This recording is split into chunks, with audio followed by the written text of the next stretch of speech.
Welcome to Maths with EJD. In this video, we are considering simplex method step by step. So we have come to that point where we will actually apply simplex method to solve linear programming problems. Don't forget, we've said already that simplex method is very useful when you have to deal with high dimensional problems, like when you have three or more variables. If you have just two variables, you can just use the graphical method we've used previously. Of course, you can use simplex method to solve a problem with two variables also, but it's particularly useful for when you have three or more variables. So for today, for this particular video, let's look at um, a problem that we can solve. Of course, it's a two variable problem, which you can use graphical method for. So, but then we are going to use simplex method for it. So, and the problem in its canonical form is this. The canonical form of the problem is maximize z equals 3x1 plus 2x2 subject to x1 plus x2 less than or equal to 4, and then 2x1 plus x2 is less than or equal to 5. And of course, you have the non-negativity constraint that x1 and x2 are both greater than or equal to 0. So that is the canonical form. So the next thing we need to do is to transform that into the standard form. Standard form. So in standard form, right, you only have equality. You only have equality. The constraints are basically equalities, and of course, the objective function is somewhat transformed. Of course, this is, as you know already, this is the objective function. Objective function. Okay. Then these are the constraints. So the constraints, and then this is the non-negativity constraint. These are the non-negativity non-negativity constraints to show that the decision variables cannot be negative. They cannot be negative. They can only be 0 or greater than 0, basically. All right. So talking about the standard form. So if you see this now, you transform it into something like this. You now have maximize. So you turn it into an expression that looks like the constraint too. So z minus 3x1 minus 2x2 equals 0. Okay, you have that. Then you have the constraint now that is subject to x1 plus x2 less than or equal to 4. So if you want to make that to be equal to 4, it means you have to add something to x1 plus x2 to make it balance up with 4. So in that case, now you have x1 plus x2 plus s1, which what you call a slack variable, and that is equal to 4. Then you have 2x1 plus x2, the second constraint, of course, with another slack variable to make it equal to 5. And of course, now you have the non-negativity constraint with four variables. So x1, x2, s1, s2, and all of that is greater than or equal to 0. So that is the standard form. Now that you have the standard form, the next thing we want to do is to put that in the simplex tableau. So you have the simplex tableau. So in a previous video already, I think the video before now, we already saw how we can form the simplex tableau. So here you're going to have the basic variable, and then you have x1, x2, x1, x2, then these are the decision variables, x1, x2, then you have the slack variables, s1, s2, and then there is b, which is the right-hand side. Okay, we are going to see all of that right now. Okay, now, the basic variables for starters will just be, you assume that the decision variables x1, x2 are 0. So if they are 0, it means that s1 and s2 are going to be your basic variables when you start out. So you have s1 and s2. Then, of course, those will correspond to 4 and 5. Since x1 and x2 are taken to be 0, then, of course, you're also going to have the objective function is going to have its own component. Okay. Okay. Um, of course, this will be 0.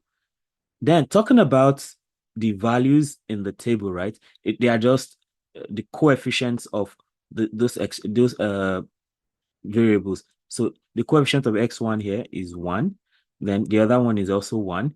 S1 is 1. S2 is not there, so the coefficient is 0. If you talk about the second constraint, the coefficient of x1 is 2. Then x1, the coefficient is 1. S1, the coefficient is 0. And then S2, the coefficient is 1 because there's S2 in that place. And then talking about Z now, the coefficient of x1 is -3. The coefficient of S2 is x2 is -2, and then s1 and all this will be 0. Okay, so this is your simplex tableau based on the problem, having not done anything with it. So this is the simplex tableau. So the next thing we have to do then is to start our iterations. Now, to make things easy, I'll introduce a compact way of doing this so that we don't always have to come back to the table until we have got the final results. Okay, so let's go for the iterations now. So maybe I can say first iteration. It's a first iteration. What does that look like? Now, basically, if you are going to when you start out, right? Okay, well, maybe I can explain that from here. So, to make things really easy, so I want to have the basic variables again, S1, S2, then I have my Z, and then of course, x1, x2, s1, s2. Then we have b, that's the right-hand side. And in this case now, we need the ratio, we need ratio, some kind of ratio, which you are going to see you're going to see the reason for that ratio very soon. So you have all this, and then you have this. Um, okay, yeah. All right. So again, you just bring all the values you have up there. That is 1110. 1110. This is 4. And then this you have 21015, 21015, and then you also have -3 -2 0 0 0 -3 -2 0 0 0. Okay. Now the deal is this. When you start out, you look at this whole place. Okay, maybe it doesn't extend to the last one. So look at this whole place now. When you start out, as far as you have negative values there, then it means you have to keep iterating. So, and the first iteration is going to be based on the most negative value. And you can see from there that the most negative value is -3. Okay. So what that simply tells you is that because you have -3, right? You can see that this whole okay, because of the -3, I don't like that. Let me do this.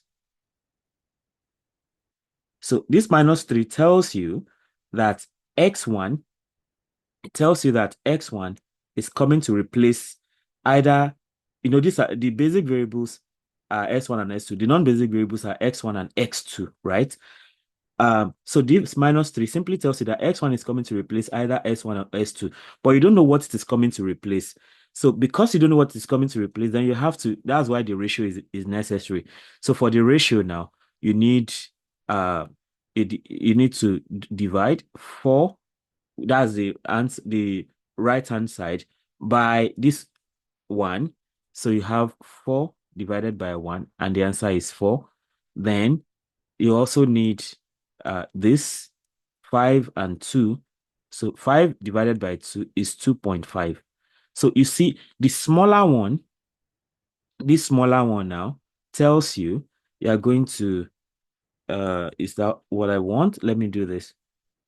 Okay, great. I think I prefer this. So because 2.5 is smaller, it automatically means that x1, it simply tells you that x1 is coming, this x1 now is coming to replace s2 because the ratio corresponding to it is the smaller one. Okay, so x1 is coming to replace x2. And if that is the case, you have a pivot, and that pivot is this 2.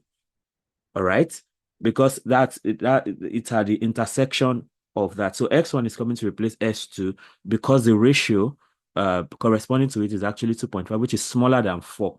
So this 2 now becomes your pivot, and it is pivot because it is pivot, you have to make it 1, and everything above and below it, you are going to make 0. Okay, so with that out of the way, then we can move on to the next place where the replacement actually occurs. So we have BV now, then uh, all this, you have BV, you have, as usual, nothing changes here. You have X1, X2, S1, S2, then you have the normal B, and then, okay, maybe we don't need ratio here for now. We don't need ratio here for now, so just call that B, right? Um, So just call that B. And then now you see X1 is coming to replace S2. So you have S1, X1, X1 becomes one of the basic variables now. So it has displaced S2 based on what we have done.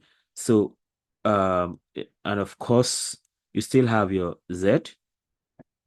So you have Z, which then you have -3.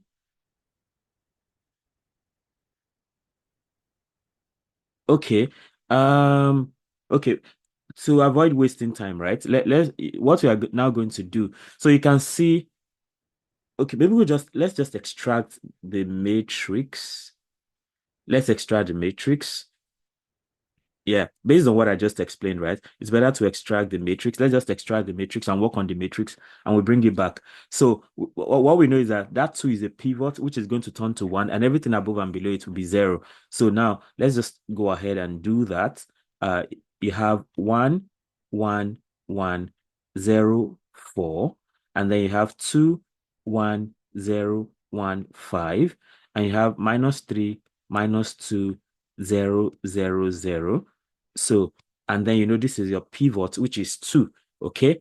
So for easy referencing, so your goal is to make these 2 into 1, and 1 above and -3 below are going to become 0 because we have identified that replacement.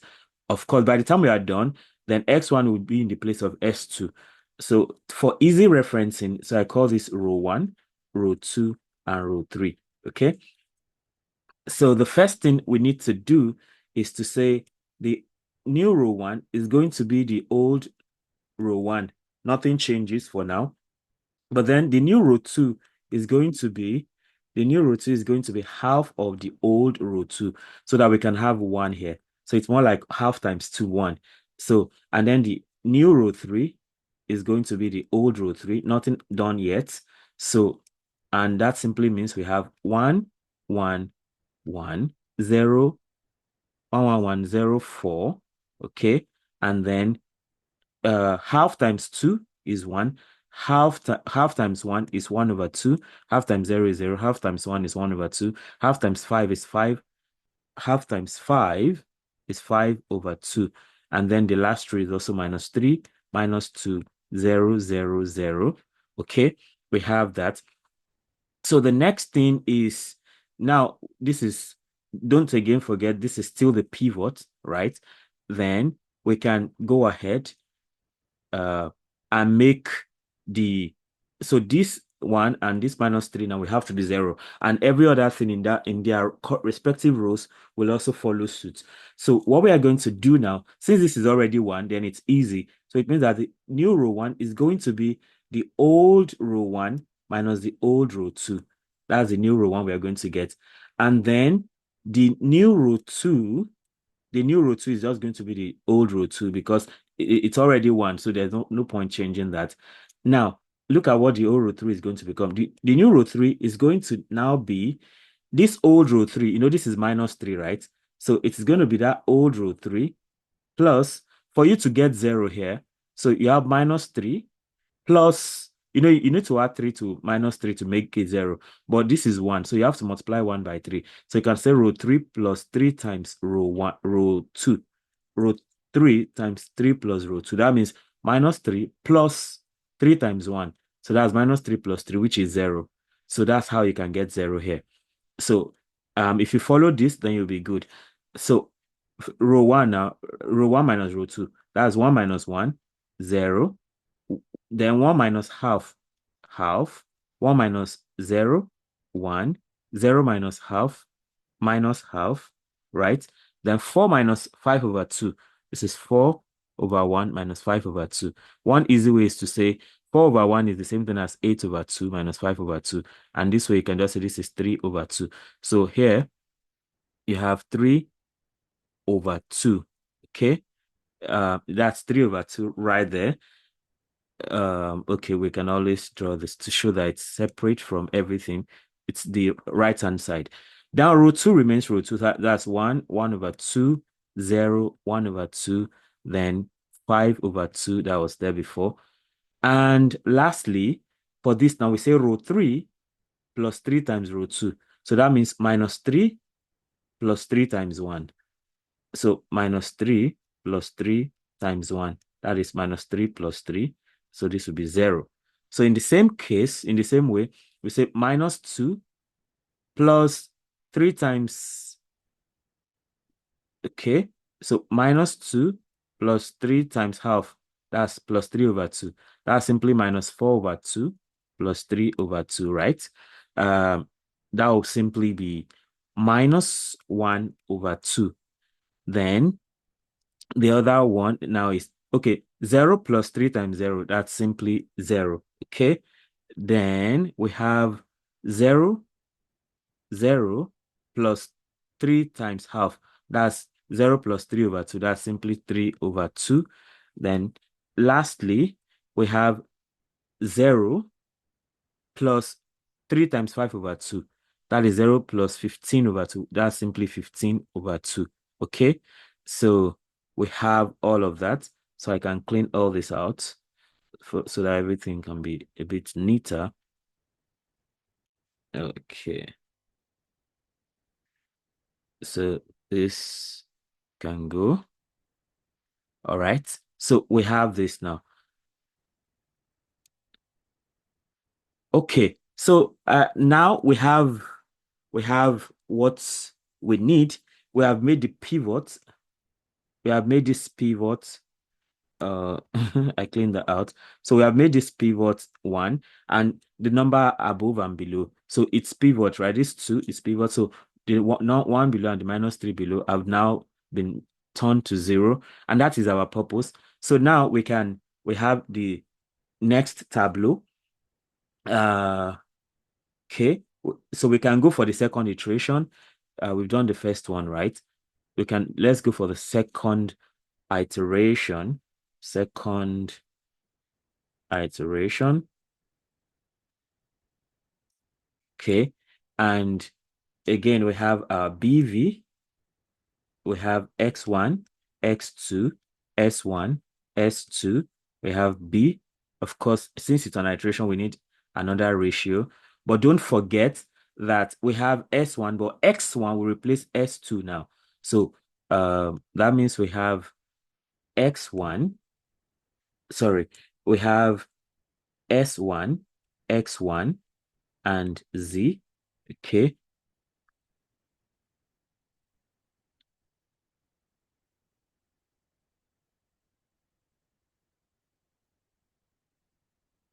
So we have all this.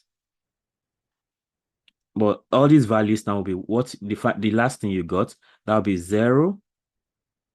Okay, I think it's always better to have another color for the numbers to make things more orderly. 0, half, 1. This is 0, 1 over 2, 1, minus 1 over 2, 3 over 2.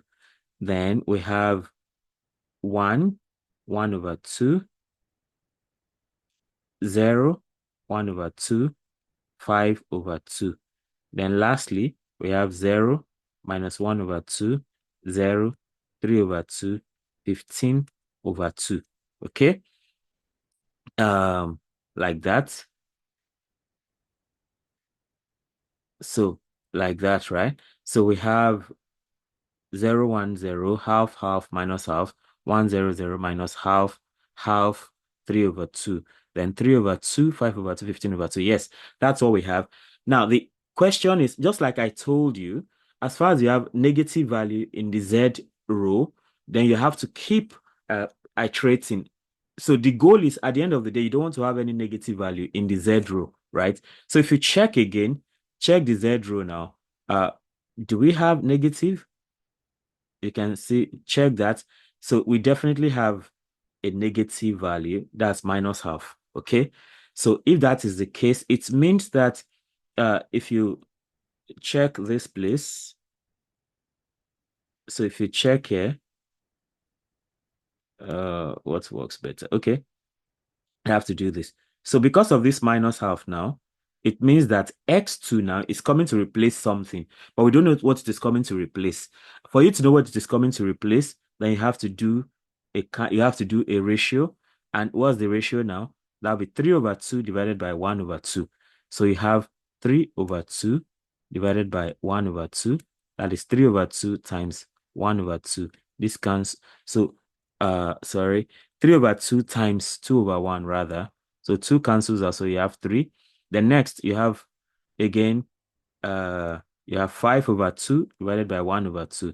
So that's 5 over 2 divided by 1 over 2. That is 5 over 2 times 2 over 1. Cancel this. That's 5. So again, because 3 is smaller, okay? Because 3 is smaller, then it means that x2 is coming to replace s1, okay? x2 now is coming to replace s1 because the smaller value corresponds to it. And then our pivot is this particular value now. This half now is our pivot, okay? So again, we go and do the whole matrix stuff. And by the time we are done, x2 would have replaced s1. So let's go and do matrix now. So now you have 0, 1 over 2, which is our pivot, then 1 minus half, 3 over 2. Then next you have 1, 1 over 2, 0, 1 over 2, 5 over 2. Then you have 0 minus 1 over 2, 0, 3 over 2, then 15 over 2. So you have all this now. Okay, but this is the pivot. So it has to become 1 and everything below it has to become 0. So this is row 1, this is row 2, and this is row 3. Okay. Now to take care of that, right, we need to know that the new row 1 is going to be 2 times the old row 1, right? 2 times the old row 1. And then row 2, the new row 2 is just going to be the old row 2. And the new row 3 is going to be the old row 3, you know. So let's go. 2 times 0 is 0. 2 times half is 1. 2 times 1 is 2. 2 times minus half is minus 1. 2 times 3 over 2. Again, we can do this. 2 times 3 over 2 is actually 3, right? Okay. Then we go. This is just 1 half, 0 half, 5 over 2. And of course, we have 0. We have 0 minus half, 0, 3 over 2, 15 over 2. Okay, so again, so this is pivot. We have made that happen already. So we can then go. So the issue now is to make this 0 and make also this one 0. Numbers above or below the pivot have got to be 0. So, and the way to do that is this. So the new row 1 is going to be the old row 1 because we've made it 1 already. Then the new row 2 check out what it's going to be. The new row 2 is going to be row 2, all right, minus half of row 1. Okay, this is half already. If I want to get 0 here, so I have to say half minus half. So, and the way to make 1 half is multiply by half. So we say half minus half times 1. So that will give us 0. Okay, so for row 3, we do something very similar. So that's row 3. It's already minus half, right? So it has to be addition. Row 3 plus half row 1. That means minus half plus half times 1. So that's minus half plus half, which is simply 0. So we can do that. So row 1 remains row 1. So we have 0, 1, 2, minus 1, 3. Okay. Then row 2 minus half row 1. So this is row 2. 1 minus half times 0. That is 0. So this is simply 1. Okay.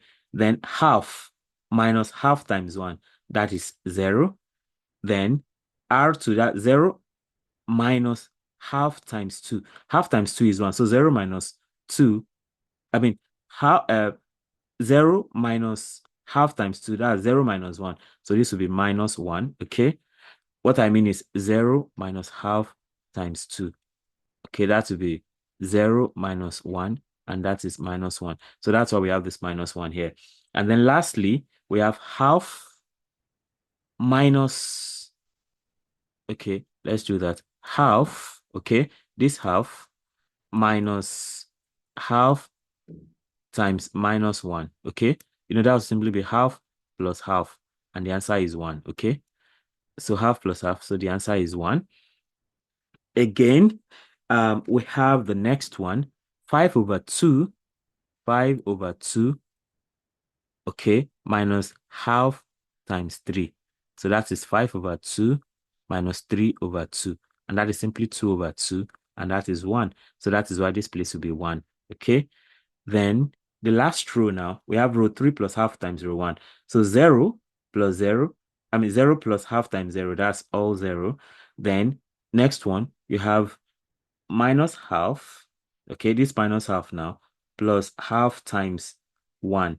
So minus half plus half, that is simply 0, okay? The next one, row 3, 0 plus, so 0 plus half times 2, okay? That will simply be, this is 0 plus half times 2. So that will be 0 plus 1. So this is simply 1. And then lastly, 3 over 2, 3 over 2, okay, plus half times minus 1. That is be 3 over 2 minus 1 over 2.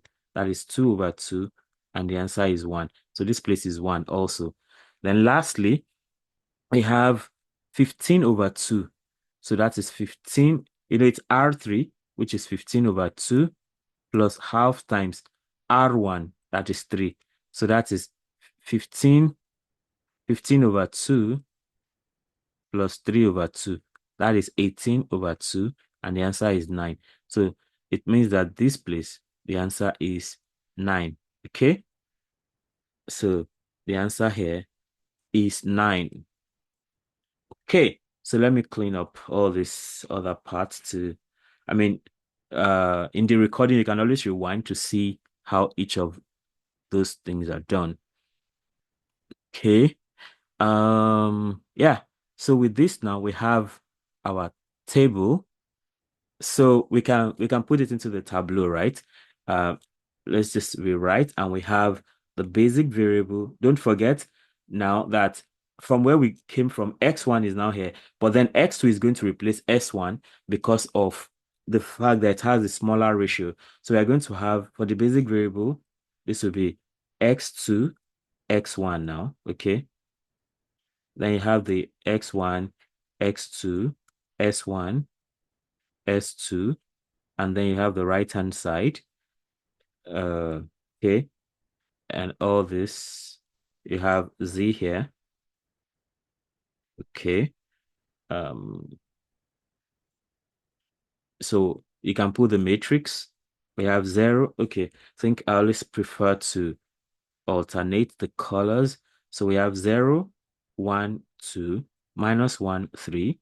Then 1, 0, minus 1, 1, 1, then 0, 0, 1, 1, 9.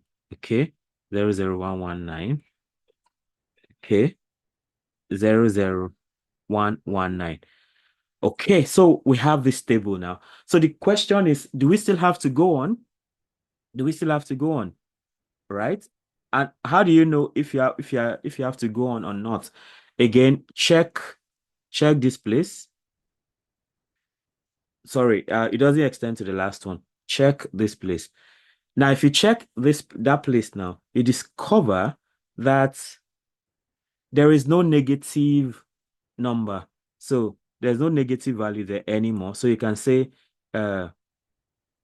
since there is since there is no negative number in the Z row, we have we have reached we have now reached the optimal solution. Okay, we have reached the optimal solution. So there's no need to iterate anymore because all the values there are all positive. Okay, so remember when we started out, we had -3, -2. So you go for the biggest negative. I mean, or more technically the smallest number, right? Which is -3. So -3 is negative. So after first iteration, you got this table where you still have minus half, which is the only negative one. Then you go for that again. And by the time we are done with that, if you come to this table now, there's no negative number in the Z row any longer. So it means that you have reached optimal solution. Now the question is, how do you read off the solutions? And this is basically how you go. Okay, I guess I want to go for another kind of marker. So let me go for this now. So how do you read off the solutions, right?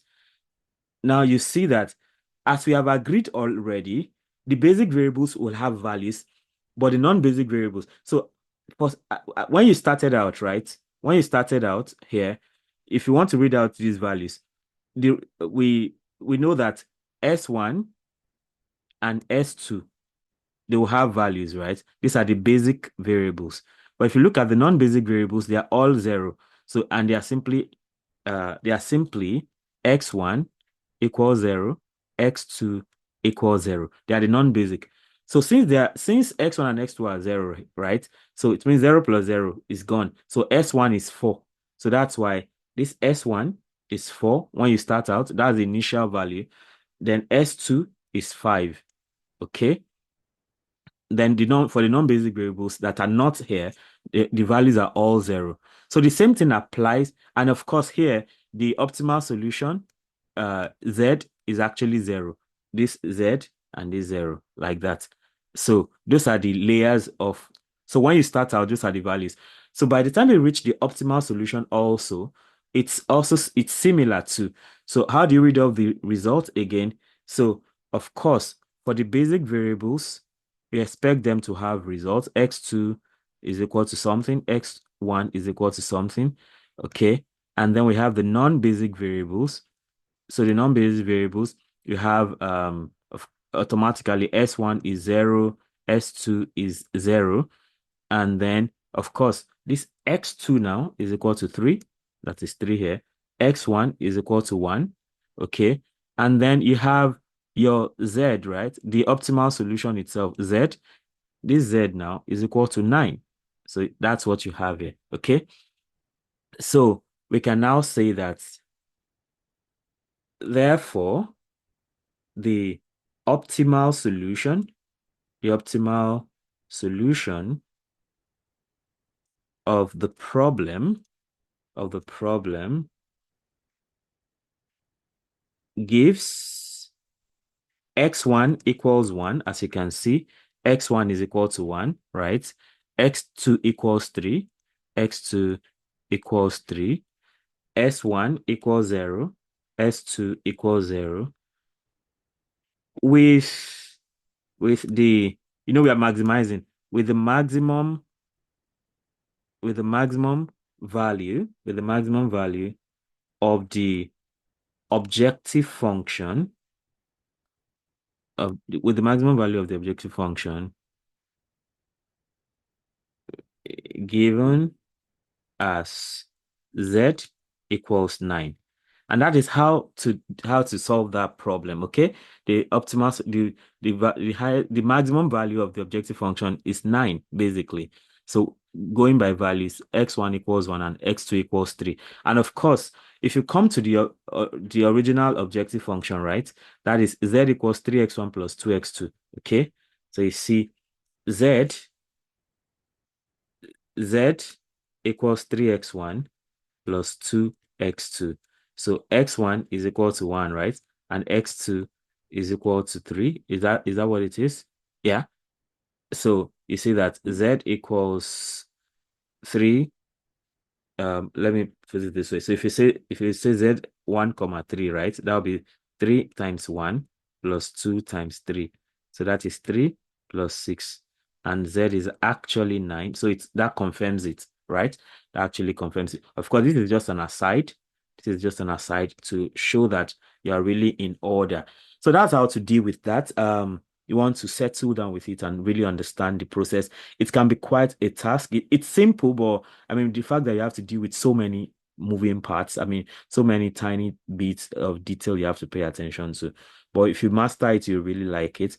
Also, if you have not subscribed to this channel, please be sure to do that right away and hit the notification bell so you can always get alerted when a new video is released. Don't forget to comment. Let me know if there's a topic you'd like me to teach or a problem you'd like me to solve. Then don't forget to like and share so that more people can have access to this. Watch out for the next video where I'm going to show a Python code that deals with the solution of this problem. Till I see you again, keep optimizing. Bye.